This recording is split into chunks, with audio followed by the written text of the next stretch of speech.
into 3D. And we actually made an exoskeleton. So we made a 3D printed model of Jimmy, and we took that to New York City, and we started showing it to people. And if you want to see that 3D printed exoskeleton, it's downstairs in the Intel Labs Innovation Pavilion. We actually have him there. He's a little bit banged up. He actually has a lipstick stain on the back of his head because somebody kissed him when they were getting a picture taken with him, so there's a little lipstick stain on the back. And we started working with people and saying, well, here he is 3D printed, and we made different versions of him, and we also started showing him to classrooms and showing him to people, and we reached out and said, help us to build this robot. Let's open source the design of this project. So we took him to Maker Faire, and these 3 pictures prove 2 things with 100% certainty. Number 1, that nobody can resist a cute robot. Nobody can resist a cute robot. Not a dad, not a bored 10-year-old, not even a bored 13-year-old girl. Nobody can resist a cute robot. And second, what this proved is that you can't start a revolution without a really good t-shirt. People love these t-shirts. And people really started to get the idea of what a 21st century robot was and how we could actually go and use them. And then we took it out to the world, and some really, really interesting things started to happen. These 2 pictures are from Ms. Moore's 1st grade class in Medford, Oregon, on the west coast here of the US. And Ms. Moore heard about Jimmy at Maker Faire last year. And so she went to her class and said, so there are these roboticists and scientists that are building robots. And they say that every robot should have a name, and every robot should be built by people. So she went to her students and she said, if you could have a Jimmy, what would your Jimmy do? What would your Jimmy do that nobody else would do? And what was amazing was that they came up with things that most of us would never come up with. So this young lady down here said that she wanted her robot to sing with her. And then this young lady over there said she wanted her robot to dance with her. And what struck us about this is when you talk to most people, they say, I want my robot to clean my house, or I want my robot to get me a beer. But these kids, they weren't actually designing robots. Because the word, robot comes from Czech, it comes from servant.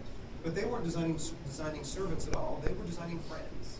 They understood that these robots could be really, really social.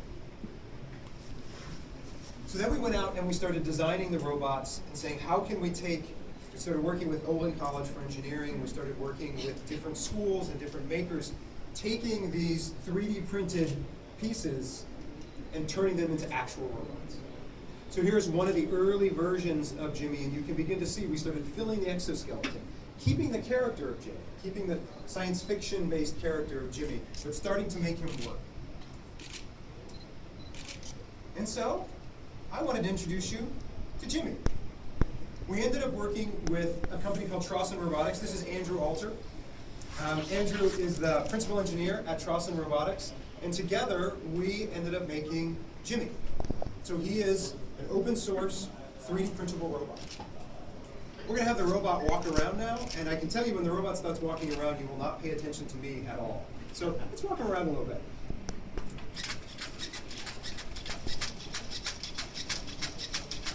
So he's a really fast little robot. Andrew won't let him go that fast because but he's computationally really fast. He's got a Core i5 in him. And then he's also physically very fast. He's the fastest robot of his size. But the most important thing is that he's social. So let's let him introduce himself. We'll turn him around. So how he's designed is he has a series of servos inside of him, and he has an endoskeleton. And you can actually purchase this endoskeleton from Trosson Robotics. And then we've released the design files, which are the design files that are on the outside. And then you can actually take those design files that are in 123D and then make them into whatever you want to make, and they fit on the outside. And then because he's social, he connects to other devices and other robots and the web and the internet, so that you can actually download apps. So now we'll have him introduce himself. I'm Jimmy the Robot. I'm a 2-foot-tall, high-end humanoid research robot. I was made in just 2 weeks using open source software and applications, as well as a 3D printer. So what we've done is we've sort of putting these apps inside of him, and so Andrew's controlling him now because he's designed to be in the home, By the way, I hope your homes don't look like this, because it would be very scary if your homes looked like this. So we've actually designed it to do a demo for you, but the idea is that he will have autonomy. By using apps, you can actually have him be autonomous and kind of walk around. So if you want to see more, we'll have him here, and of course Andrew and I will be here to answer questions. But I also want to give Naomi a chance to talk about kind of the next step of what's been going on. But we've got two versions of Jimmy, actually. We have this version, which is based on the Core i5, which is done at the Intel Labs Innovation Pavilion.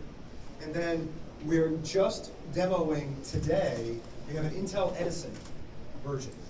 So the Intel Edison version, we're just demoing down at the Intel Edison Pavilion.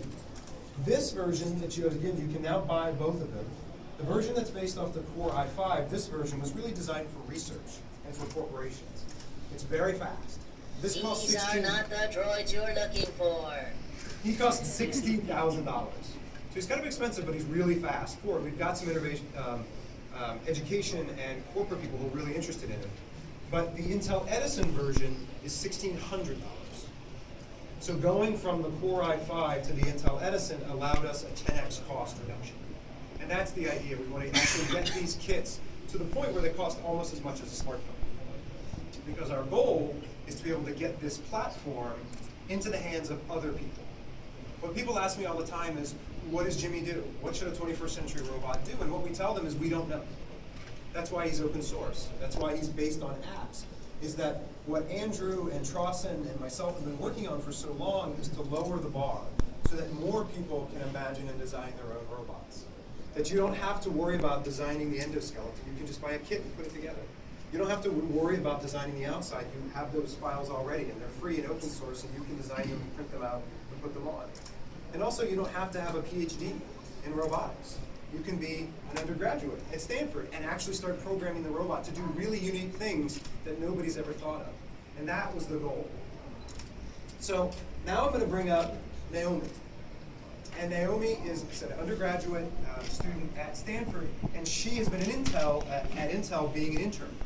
And she has taken Jimmy and taken the platform that is a 21st century robot platform and actually used it to something that